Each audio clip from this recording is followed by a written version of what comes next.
श्री शिवाय नमस्तुभ्यम। भोलेनाथ की कृपा आप सभी भक्तों और आपके परिवार पर सदैव बनी रहे। आज आप लोग सुनेंगे सोमवार व्रत में सुनी जाने वाली बहुत ही दुर्लभ कथा जो कि शिव महापुराण में वर्णित है। श्री सूत जी बोले, सौनक सुनो, मैं तुम्हारे सामने गोपनीय कथा वस्तु का भी वर्णन करूँगा, क्योंकि तुम शिव भक्तों में अग्रगण्य तथा वेदविद्ताओं में श्रेष्ठ हो। समुद्र के निकटवर्ती प्रदेश में एक वास्कल नामक ग्राम है, जहाँ वैदिक धर्म से विमुख महापापी द्विज निवास करते हैं। वे सबके सब बड़े दुष्ट हैं। उनका मन दूषित विषय भोगों में ही लगा रहता है। वे न देवताओं पर विश्वास करते हैं न भाग्य पर। वे सभी कुटिल वृत्ति वाले हैं, किसानी करते हैं और भांति भांति के घातक अस्त्र शस्त्र रखते हैं। वे व्यभिचारी और खल हैं। ज्ञान, वैराग्य तथा सद्धर्म का सेवन ही मनुष्य के लिए परम पुरुषार्थ है। इस बात को वे बिल्कुल नहीं जानते हैं। वे सभी पशु बुद्धि वाले हैं। जहाँ के द्विज ऐसे हों, वहाँ के अन्य वर्णों के विषय में क्या कहा जाए। अन्य वर्णों के लोग भी उन्हीं की भांति कुत्सित विचार वाले हैं। स्वधर्म विमुख एवं खल हैं। वे सदा कुकर्म में लगे रहते हैं और नित्य विषय भोगों में ही डूबे रहते हैं। वहाँ की सब स्त्रियां भी कुटिल स्वभाव की, स्वेच्छाचारिणी, पापासक्त, कुत्सित विचार वाली और व्यभिचारिणी हैं। वे सद्व्यवहार तथा सदाचार से सर्वथा शून्य हैं। इस प्रकार वहाँ दुष्टों का ही निवास है। उस वास्कल नामक ग्राम में किसी समय एक बिंदुक नामधारी ब्राह्मण रहता था। वह बड़ा अधम था, दुरात्मा और महापापी था। यद्यपि उसकी स्त्री बड़ी सुंदरी थी, तो भी वह कुमार्ग पर ही चलता था। उसकी पत्नी का नाम चंचुला था। वह सदा उत्तम धर्म के पालन में लगी रहती थी, तो भी उसे छोड़कर वह दुष्ट ब्राह्मण वैश्यागामी हो गया था। इस तरह कुकर्म में लगे हुए उस बिंदुक के बहुत वर्ष व्यतीत हो गए। उसकी स्त्री चंचुला काम से पीड़ित होने पर भी स्वधर्म नाश के भय से क्लेश सहकर भी दीर्घ काल तक धर्म से भ्रष्ट नहीं हुई, परंतु दुराचारी पति के आचरण से प्रभावित हो आगे चलकर वह स्त्री भी दुराचारणी हो गई। इस तरह दुराचार में डूबे हुए उन मूढ़ चित्त वाले पति पत्नी का बहुत सा समय व्यर्थ बीत गया। तदंतर शूद्र जाति वैश्या का पति बना हुआ वह दूषित बुद्धि वाला दुष्ट ब्राह्मण बिंदु समय अनुसार मृत्यु को प्राप्त हो नरक में जा पड़ा। बहुत दिनों तक नरक के दुख भोग कर मूढ़ बुद्धि पापी विंध्य पर्वत पर भयंकर पिशाच हुआ। इधर उस दुराचारी पति बिंदु के मर जाने पर वह मूढ़ हृदया चंचुला बहुत समय तक पुत्रों के साथ अपने घर में ही रही। एक दिन दैव योग से किसी पुण्य पर्व के आने पर वह स्त्री भाई बंधुओं के साथ गोकर्ण क्षेत्र में गई। तीर्थ यात्रियों के संग से उसने भी उस समय जाकर किसी तीर्थ के जल में स्नान किया। फिर वह साधारणतया मेला देखने की दृष्टि से बंधुजनों के साथ यत्र तत्र घूमने लगी। घूमते घामते किसी देव मंदिर में गई और वहाँ उसने एक देवज्ञ ब्राह्मण के मुख से भगवान शिव की परम पवित्र एवं मंगलकारिणी उत्तम पौराणिक कथा सुनी। कथावाचक ब्राह्मण कह रहे थे कि जो स्त्रियां पुरुषों के साथ व्यभिचार करती हैं, वे मरने के बाद यमलोक में जाती हैं। तब यमराज के दूत उनकी योनि में तपे हुए लोहे का परिघ डालते हैं। पौराणिक ब्राह्मण के मुख से यह वैराग्य बढ़ाने वाली कथा सुनकर चंचुला भय से व्याकुल हो उठी और कांपने लगी। जब कथा समाप्त हुई और सुनने वाले सब लोग वहां से बाहर चले गए, तब वो भयभीत नारी एकांत में शिव पुराण की कथा बांसने वाले उन ब्राह्मण देवता से बोली। चंचुला ने कहा, ब्राह्मण, मैं अपने धर्म को नहीं जानती थी, इसलिए मेरे द्वारा बड़ा दुराचार हुआ है। स्वामी, मेरे ऊपर अनुपम कृपा करके आप मेरा उद्धार कीजिए। आज आपके वैराग्य रस से ओतप्रोत इस प्रवचन को सुनकर मेरे बड़ा भय लग रहा है। मुझे बड़ा भय लग रहा है। मैं कांप उठी हूँ और मुझे इस संसार से वैराग्य हो गया है। मुझ मूढ़ चित्त वाली पापनी को धिक्कार है। मैं सर्वथा निंदा के योग्य हूँ, कुत्सित विषयों में फंसी हुई हूँ और अपने धर्म से विमुख हो गई।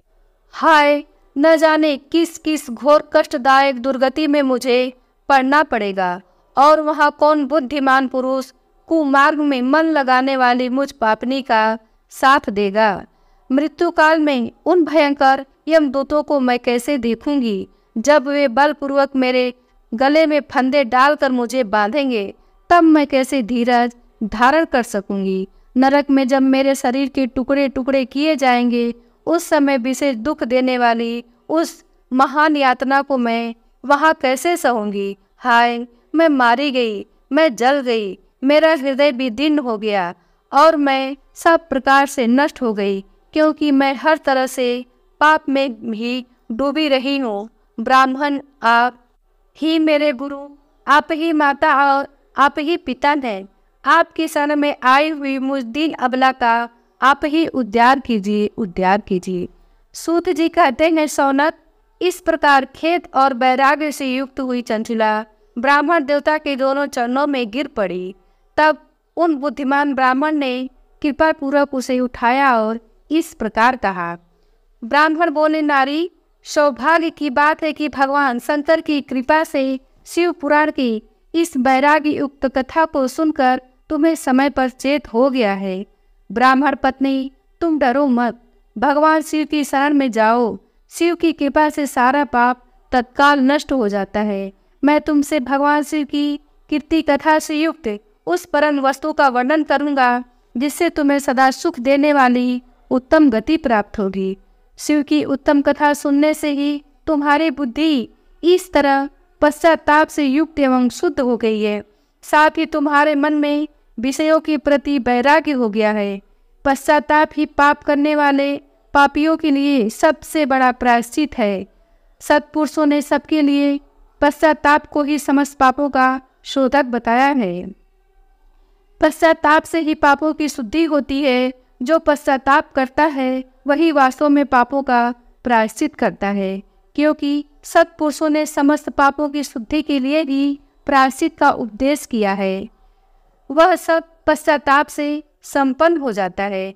जो पुरुष विधि पूर्वक प्रायश्चित करके निर्भय हो जाता है, पर अपने कुकर्म के लिए पश्चाताप नहीं करता, उसे प्रायः उत्तम गति नहीं प्राप्त होती।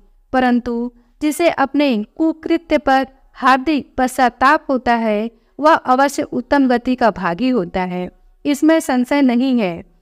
इस शिव पुराण की कथा सुनने से जैसी चित्त शुद्धि होती है, वैसी दूसरे उपायों से नहीं होती। जैसे दर्पण साफ करने पर निर्मल हो जाता है, उसी प्रकार इस शिव पुराण की कथा से चित्त अत्यंत शुद्ध हो जाता है, इसमें संशय नहीं है। मनुष्यों के शुद्ध चित्त में जगदम्बा पार्वती सहित भगवान शिव विराजमान रहते हैं। इससे वह विशुद्ध आत्मा पुरुष श्री शाम्ब सदाशिव के पद को प्राप्त होता है। इस उत्तम कथा का श्रवण समस्त मनुष्यों के लिए कल्याण का बीज है, अतः यथोचित मार्ग से इसकी आराधना अथवा सेवा करनी चाहिए। यह भवबंधन रूपी रोग का नाश करने वाली है। भगवान शिव की कथा को सुनकर फिर अपने हृदय में उसका मनन एवं निधि ध्यान करना चाहिए। इससे पूर्णतया चित्त शुद्धि हो जाती है। चित्त शुद्धि होने से महेश्वर की भक्ति अपने दोनों पुत्रों के साथ निश्चय ही प्रकट होती है। तत्पश्चात महेश्वर के अनुग्रह से दिव्य मुक्ति प्राप्त होती है, इसमें संशय नहीं है। जो मुक्ति से वंचित है उसे पशु समझना चाहिए, क्योंकि उसका चित्त माया के बंधन में आसक्त है। वह निश्चय ही संसार बंधन से मुक्त नहीं हो पाता। ब्राह्मण पत्नी, इसलिए तुम विषयों से मन को हटा लो और भक्ति भाव से भगवान शंकर की इस परम पावन कथा को, परमात्मा शंकर की इस कथा को सुनने से तुम्हारे चित्त की शुद्धि होगी और इससे तुम्हें मोक्ष की प्राप्ति हो जाएगी। जो निर्मल चित्त से भगवान शिव के चरणों बिंदों का चिंतन करता है, उसकी एक ही जन्म में मुक्ति हो जाती है। यह मैं तुमसे सत्य सत्य कहता हूँ। सूत जी कहते हैं, सौनक, इतना कहकर वे श्रेष्ठ शिव भक्त ब्राह्मण चुप हो गए। उनका हृदय करुणा से आर्द्र हो गया था। वे शुद्ध चित्त महात्मा भगवान शिव के ध्यान में मग्न हो गए। तदंतर बिंदु की पत्नी चंचुला मन ही मन प्रसन्न हो उठी। ब्राह्मण का उक्त उपदेश सुनकर उसके नेत्रों में आनंद के आंसू छलक आए थे। वह ब्राह्मण पत्नी चंचुला हर्ष से भरे हृदय से उन श्रेष्ठ ब्राह्मण के दोनों चरणों में गिर पड़ी और हाथ जोड़कर बोली, मैं कृतार्थ हो गई। तत्पश्चात उठकर वैराग्ययुक्त उत्तम बुद्धि वाली वह स्त्री, जो अपने पापों के कारण आतंकित थी, उन महान शिव भक्त ब्राह्मण से हाथ जोड़कर गदगद बाणी में बोली। चंचुला ने कहा, ब्राह्मण, शिव भक्तों में श्रेष्ठ स्वामिन, आप धन्य हैं, परमार्थदर्शी हैं और सदा परोपकार में लगे रहते हैं, इसलिए श्रेष्ठ साधु पुरुषों की प्रशंसा के योग्य हैं। साधु, मैं नरक के समुद्र में गिर रही हूँ, आप मेरा उद्धार कीजिए, उद्धार कीजिए। पौराणिक अर्थ तत्व से संपन्न जिस सुंदर शिव पुराण की कथा को सुनकर मेरे मन में संपूर्ण विषयों से वैराग्य उत्पन्न हो गया है। इस शिव पुराण को सुनने के लिए इस समय मेरे मन में बड़ी श्रद्धा हो रही है। सूत जी कहते हैं, ऐसा कहकर हाथ जोड़ उनका अनुग्रह पाकर चंचुला उस शिव पुराण की कथा को सुनने की इच्छा मन में लिए उन ब्राह्मण देवता की सेवा में तत्पर हो वही रहने लगी। तदंतर शिव भक्तों में श्रेष्ठ और शुद्ध बुद्धि वाले उन ब्राह्मण देव ने उसी स्थान पर उस स्त्री को शिव पुराण की उत्तम कथा सुनाई। इस प्रकार उस गोकर्ण नामक महाक्षेत्र में उन्हीं श्रेष्ठ ब्राह्मण से उसने शिव पुराण की वह परम उत्तम कथा सुनी, जो भक्ति, ज्ञान और वैराग्य को बढ़ाने वाली तथा मुक्ति देने वाली है। उस परम उत्तम कथा को सुनकर वह ब्राह्मण पत्नी अत्यंत कृतार्थ हो गई। उसका चित्त शीघ्र ही शुद्ध हो गया। फिर भगवान शिव के अनुग्रह से उसके हृदय में शिव के सगुण रूप का चिंतन होने लगा। इस प्रकार उसने भगवान शिव में लगी रहने वाली उत्तम बुद्धि पाकर शिव के सच्चिदानंदमय स्वरूप का बारंबार चिंतन आरंभ किया। तत्पश्चात समय के पूरे होने पर भक्ति, ज्ञान और वैराग्य से उक्त हुई चंचुला ने अपने शरीर को बिना किसी कष्ट के त्याग दिया। इतने में ही त्रिपुर शत्रु भगवान शिव का भेजा हुआ एक दिव्य विमान द्रुत गति से वहां पहुंचा, जो उनके अपने गणों से संयुक्त और भांति भांति के शोभा साधनों से संपन्न था। चंचुला उस विमान पर आरूढ़ हुई और भगवान शिव के श्रेष्ठ पार्षदों ने उसे तत्काल शिवपुरी में पहुंचा दिया। उसके सारे बल धुल गए थे। वह दिव्य रूप धारणी दिव्यांगना हो गई थी। उसके दिव्य अवयव उसकी शोभा बढ़ाते थे। मस्तक पर अर्धचंद्र का मुकुट धारण किए वह गौरांगी देवी शोभाशाली दिव्य आभूषणों से विभूषित थी।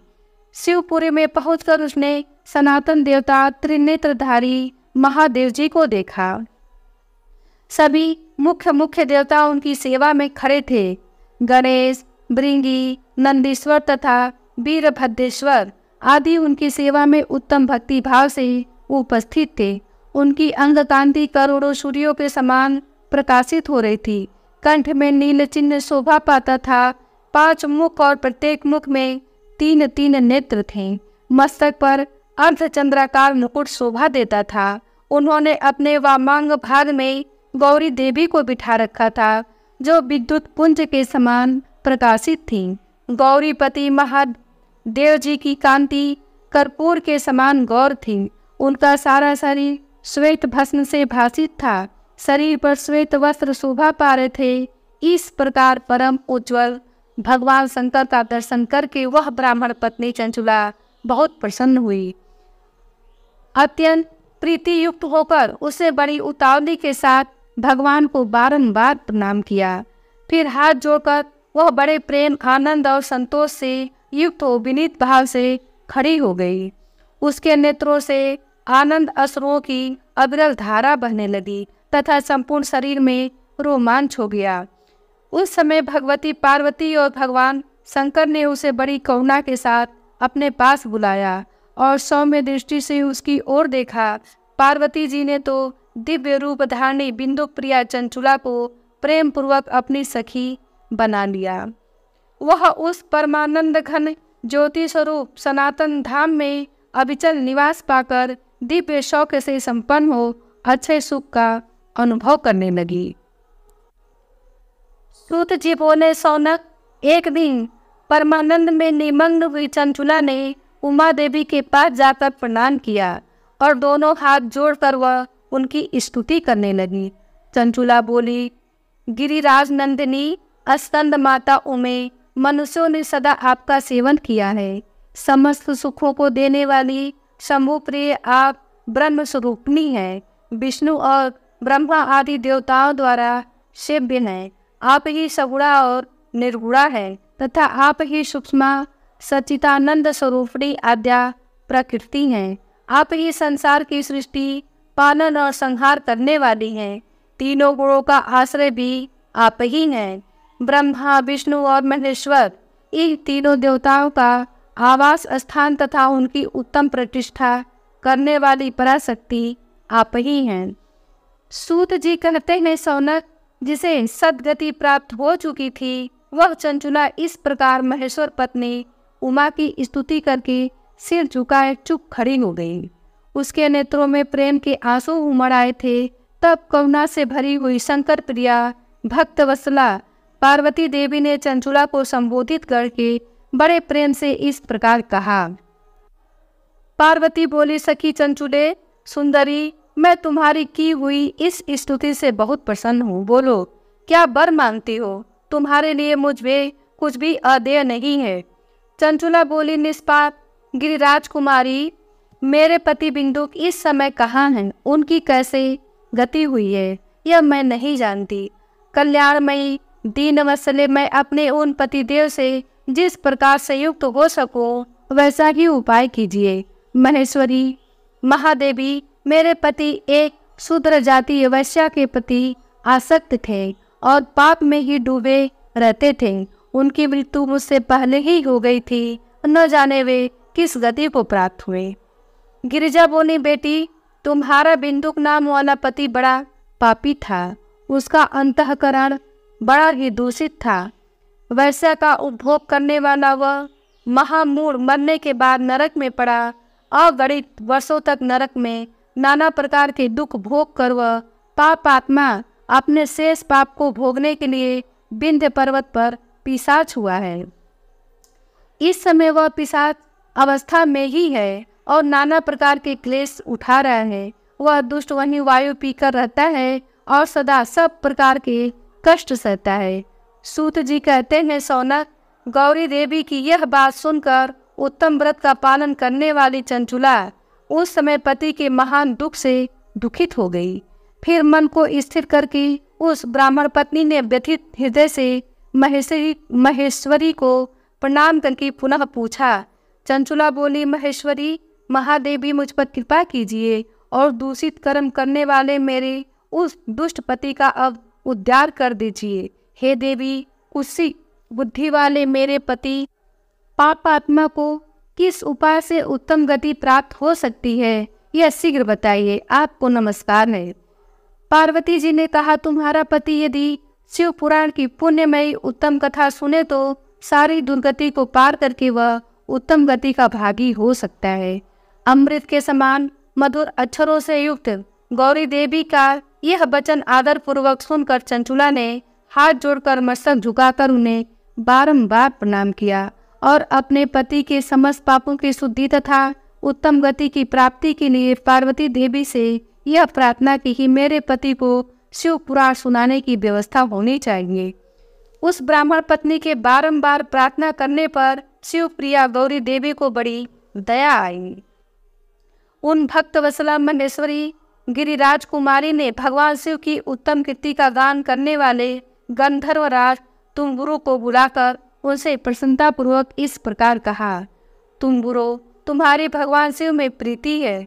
तुम मेरे मन की बातों को जानकर मेरे अभिष्ट कार्यों को सिद्ध करने वाले हो, इसलिए मैं तुमसे एक बात कहती हूँ, तुम्हारा कल्याण हो। तुम मेरी इस सखी के साथ शीघ्र ही विंध्य पर्वत पर जाओ। वहाँ एक महाघोर और भयंकर पिशाच रहता है। उसका वृत्तांत तुम आरंभ से ही सुनो। मैं तुमसे प्रसन्नतापूर्वक सब कुछ बताती हूँ। पूर्व जन्म में यह पिशाच बिंदु नामक ब्राह्मण था। मेरी इस सखी चंचुला का पति था, परंतु वह दुष्ट वैश्यागामी हो गया। स्नान संध्या आदि नित्य कर्म छोड़कर अपवित्र रहने लगा। क्रोध के कारण उसकी बुद्धि पर मूढ़ता छा गई थी। वह कर्तव्य अकर्तव्य का विवेक नहीं कर पाता था। अभक्ष्य भक्षण, सज्जनों से द्वेष और दूषित वस्तुओं का दान लेना, यही उसका स्वाभाविक कर्म बन गया था। वह अस्त्र शस्त्र लेकर हिंसा करता, बाएं हाथ से खाता, दीनों को सताता और क्रूरतापूर्वक पराये घरों में आग लगा देता था। चांडालों से प्रेम करता और प्रतिदिन वैश्या के संपर्क में रहता था। बड़ा दुष्ट था। वह पापी अपनी पत्नी का परित्याग करके दुष्टों के संग में ही आनंद मनाता था। वह मृत्युपर्यंत दुराचार में ही फंसा रहा। फिर अंतकाल आने पर उसकी मृत्यु हो गई। वह पापियों के भोग स्थान घोर यमपुर में गया और वहाँ बहुत से नरकों का उपभोग करके वह दुष्ट आत्मा जीव इस समय विंध्य पर्वत पर पिशाच बना हुआ है। वहीं वह दुष्ट पिशाच अपने पापों का फल भोग रहा है। तुम उसके आगे यत्नपूर्वक शिव पुराण की उस दिव्य कथा का प्रवचन करो, जो परम पुण्यमयी तथा समस्त पापों का नाश करने वाली है। शिव पुराण की कथा का श्रवण सबसे उत्कृष्ट पुण्य कर्म है। उससे उसका हृदय शीघ्र ही समस्त पापों से शुद्ध हो जाएगा और वह प्रेत योनि का परित्याग कर देगा। उस दुर्गति से मुक्त होने पर बिंदुक नामक पिशाच को मेरी आज्ञा से विमान पर बिठाकर तुम भगवान शिव के समीप ले आओ। सूत जी कहते हैं, सौनक, महेश्वरी उमा के इस प्रकार आदेश देने पर गंधर्वराज तुम्बुरु मन ही मन बड़े प्रसन्न हुए। उन्होंने अपने भाग्य की सराहना की। तत्पश्चात उस पिशाच की सती साध्वी पत्नी चंचुला के साथ विमान पर बैठकर नारद के प्रिय मित्र तुम्बुरु वेगपूर्वक विंध्याचल पर्वत पर गए। जहाँ वह पिशाच रहता था, वहाँ उन्होंने उस पिशाच को देखा। उसका शरीर विशाल था, थोड़ी बहुत बड़ी थी। वह कभी हंसता, कभी रोता और कभी उछलता था। उसकी आकृति बड़ी विकराल थी। भगवान शिव की उत्तम कीर्ति का गान करने वाले महाबली तुम्बुरु ने उस अत्यंत भयंकर पिशाच को पासों द्वारा बांध लिया। तदंतर तुम्बुरु ने शिव पुराण की कथा बांटने का निश्चय करके महोत्सव युक्त स्थान और मंडप आदि की रचना की। इतने में ही संपूर्ण लोकों में बड़े वेग से यह प्रचार हो गया कि देवी पार्वती की आज्ञा से एक पिशाच का उद्धार करने के उद्देश्य से शिव पुराण की उत्तम कथा सुनाने के लिए तुम्बुरु विंध्य पर्वत पर गए हैं। फिर तो उस कथा को सुनने के लोभ से बहुत से देवर्षि भी शीघ्र ही वहां जा पहुंचे। आदर पूर्वक शिव पुराण सुनने के लिए आए हुए लोगों का उस पर्वत पर बड़ा अद्भुत और कल्याणकारी समाज जुट गया। फिर तुम्बुरु ने उस पिशाच को पासों से बांधकर आसन पर बिठाया और हाथ में बीड़ा लेकर गौरीपति की कथा का गान आरंभ किया।